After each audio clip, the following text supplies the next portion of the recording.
Fala concurseiro, eu sou Daniel Verhaven, estou aqui para trazer para vocês uma breve introdução às proposições, né? Uma aula sobre raciocínio lógico matemático. Então, nesta aula, vamos trazer uma breve introdução às proposições. O que são proposições e quais os tipos de proposições? E no final resolveremos algumas questões sobre o assunto. Então, vamos lá.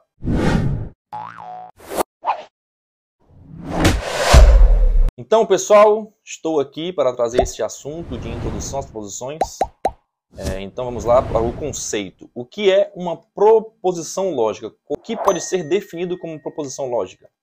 Então, é uma oração, uma frase declarativa, em que podemos atribuir um valor lógico, verdadeiro ou falso. Então, nós temos uma frase em que, nesta frase, a gente vai atribuir se aquela frase é verdadeira ou é falsa, de acordo com a lógica. Outro conceito é que, para ser uma proposição lógica, é necessário haver um verbo. Se não tiver verbo, não é proposição. Por exemplo, se a gente tiver céu bonito, que céu lindo, que concurso difícil, que prova difícil, nada disso é uma proposição, pois não há verbo. Então, nós vamos agora para o que não é uma proposição lógica. O que não é? Uma sentença no imperativo. Por exemplo, compre meu curso. Se tiver na questão, compre meu curso, resolva essa questão, resolva esse assunto, resolva a prova, faça 30 polichinelos, nada disso é uma proposição, pois é uma sentença no imperativo. O que também não é proposição? Uma sentença exclamativa, como por exemplo, que material fantástico, como eu já tinha dito, que prova difícil, que concurso difícil, que matéria difícil, matemática, não é tão difícil assim, viu? É bem fácil, é só assistindo minhas aulas aí que você consegue. Uma sentença no interrogativo, que seria: qual o salário da Polícia Federal? Isso é proposição? Não, pois está no interrogativo. No interrogativo jamais será proposição. E para concluir, uma sentença optativa, né? Colocando uma opinião na sentença, como por exemplo, que Deus lhe abençoe no concurso. Isso não é uma proposição. E também uma sentença aberta. Uma sentença aberta, o que seria uma sentença aberta? Aqui nós trazemos o exemplo que é x mais 9 igual a 15. O que seria uma sentença aberta? É uma sentença em que, eu olhando para a sentença, eu não tenho como atribuir se aquela sentença ela é verdadeira ou falsa. X mais 9 igual a 15, tem como eu atribuir verdadeiro ou falso? Não, pois eu não sei o valor de x. Então, é uma sentença aberta, ela está aberta, né? Não está fechada, pois eu não sei o valor de x. Ele passou no teste físico. É uma sentença aberta. Por quê? Ele quem? Não tem como eu atribuir um valor lógico, verdadeiro ou falso, para essa sentença, para essa frase. Pois ele passou no concurso, ele pode ser tantas pessoas, tantas alternativas, né? Paradoxo. Então, o paradoxo também não é uma sentença, também não é uma proposição. O paradoxo também não é uma proposição. Pois nós temos um paradoxo, nós não podemos atribuir valor lógico verdadeiro ou falso. Exemplo, essa frase é uma mentira. Podemos atribuir? Não. Porque esta frase é uma mentira. Se a frase é uma mentira, a própria frase é uma mentira. Então fica meio paradoxo. A própria frase fica meio sem conseguir trazer uma lógica na frase. Isso se chama paradoxo. Aí, quando nós temos sentenças abertas, na lógica a gente nós podemos fazer uso dos quantificadores para poder tornar aquela sentença aberta em uma proposição. Então, é isso, o quantificador ele transforma a sentença aberta em uma proposição. Aí nós temos os tipos de quantificadores. Isso aqui a gente vai estudar mais lá para frente, lá em diagramas lógicos, a gente estuda isso aqui. Então, esses aqui são os tipos de quantificadores, todo, algum, nenhum, pelo menos um existe.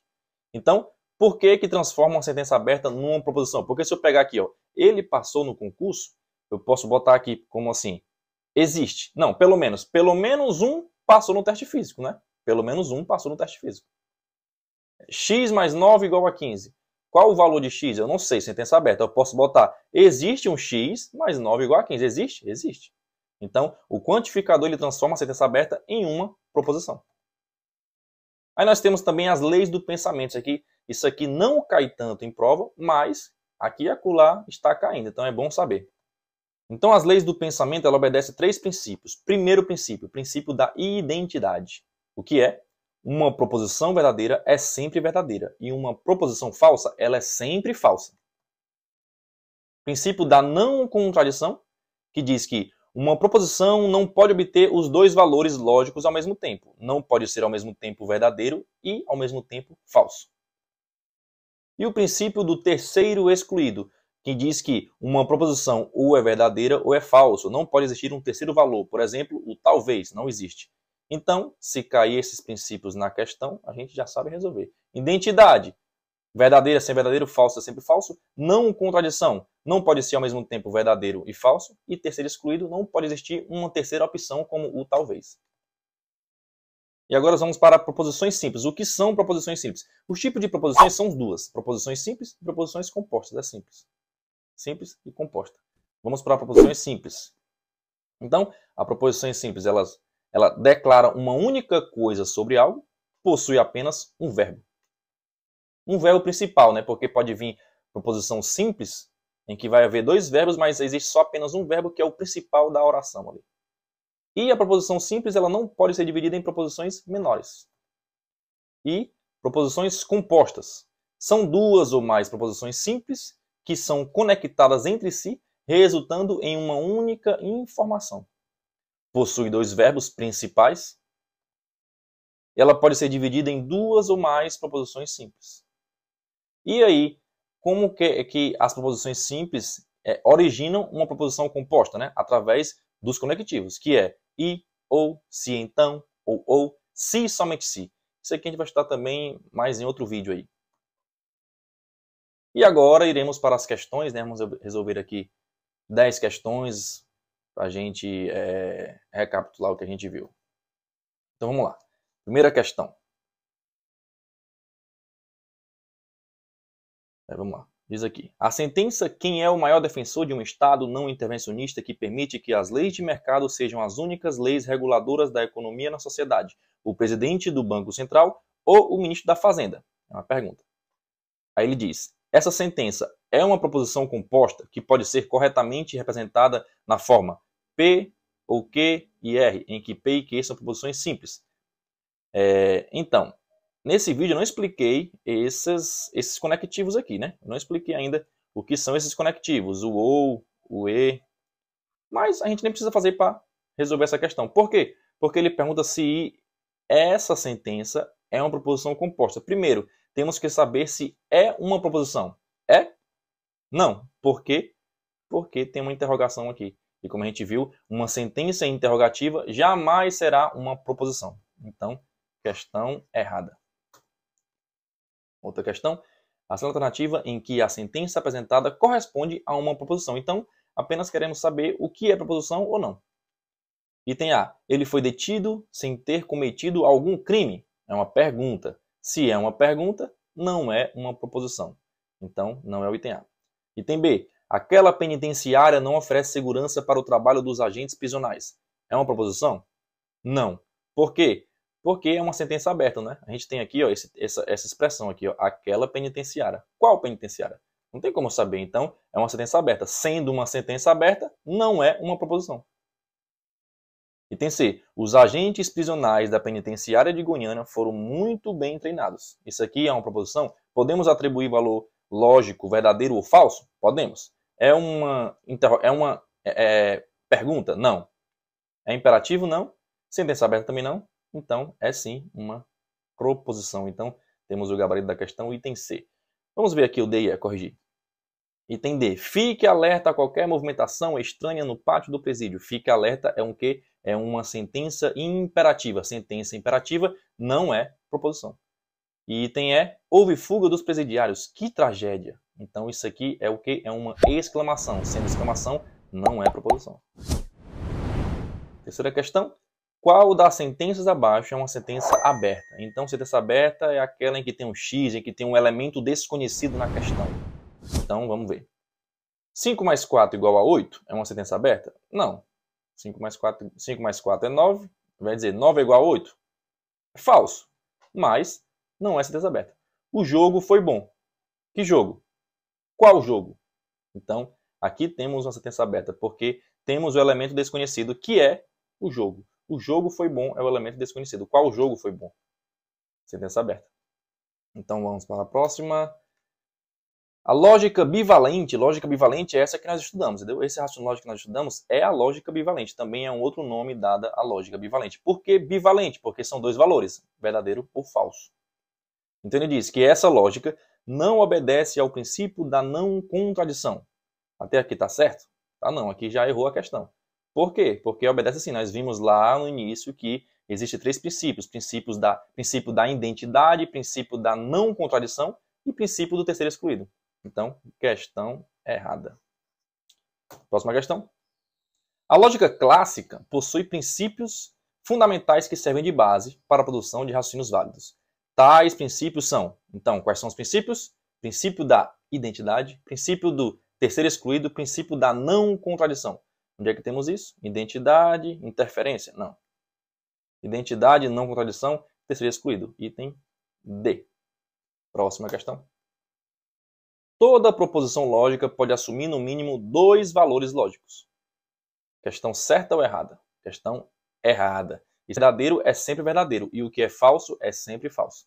Então, questão errada. Questão 7. A proposição no Brasil, 20% dos acidentes de trânsito ocorrem com indivíduos que consumiram bebida alcoólica. É uma proposição simples? A CESP ela gosta muito de fazer. Ela coloca uma proposição bem grande, né, bem extensa, para tentar confundir se é simples ou é composta. O aluno, por ser grande, muitas vezes pensa que ela é composta, mas vamos lá. No Brasil, 20% dos acidentes ocorrem, aqui o verbo principal, com indivíduos que consumiram bebida alcoólica. Tem dois verbos, não é? Mas esse aqui é o verbo principal, porque tudo que vem depois a gente pode transformar em isso. Por exemplo, no Brasil, 20% dos acidentes de trânsito ocorrem com isso. Isso o quê? Indivíduos que consumiram bebida alcoólica. Então, só existe um verbo principal, ela não pode ser dividida em duas proposições menores. Sendo assim, é uma proposição simples, questão correta. Vamos lá. Questão 8 diz que a sentença Bruna, acesse a internet e verifique a data da aposentadoria do Sr. Carlos. É uma proposição composta, que pode ser escrita na forma P e Q. Isso aqui não precisa nem saber. Por quê? Primeiro, é uma proposição? Não, pois está no imperativo. Bruna, acesse a internet e verifique algo. Isso aqui, sendo no imperativo, jamais será uma proposição. Nem simples e nem composta. Questão 9. A frase, o ser humano precisa se sentir apreciado, valorizado para crescer com saúde emocional e psíquica. É uma proposição lógica simples? Primeiro, é uma proposição? Vamos lá. O ser humano precisa se sentir apreciado e valorizado para crescer com saúde. É uma proposição. Se a gente pegar tudo que vem depois do se, a gente pode transformar em disso e fica, o ser humano precisa disso. Então, sendo assim, nós podemos atribuir o valor lógico verdadeiro ou falso. Nós não podemos dividir em duas proposições menores. Então, é uma proposição lógica simples. Questão correta.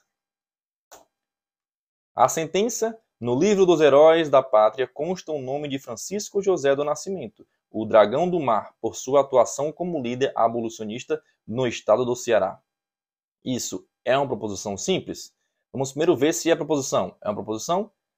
Não está no imperativo, não está no exclamativo, não é uma pergunta, não é uma sentença aberta. Então, sim, é uma proposição. Mas é uma proposição simples? Vamos lá. Como eu falei, a CESP costuma colocar uma sentença bem grande, né, para tentar o tamanho, para tentar confundir. Mas, sim, isso é uma sentença, é uma proposição simples, porque nós não podemos dividi-la em proposições menores. O verbo principal aqui é apenas esse. No livro dos heróis da pátria consta isso. Isso o quê? O nome de Francisco José do Nascimento, Dragão do Mar, tarará, tarará. Então o resto aqui é só para encher linguiça, só para confundir o candidato. Mas sim, é uma proposição simples. Então, terminamos aqui. Então é isso, pessoal. Mais um vídeo aí de raciocínio lógico. Trouxemos aqui a introdução breve sobre as proposições. Resolvemos algumas questões. Então, não esquece de curtir, não esquece de compartilhar o vídeo aí com seus amigos, de se inscrever, né? Dá o joinha aí pra gente, metralha aí o joinha. E é isso, até o próximo vídeo e até lá.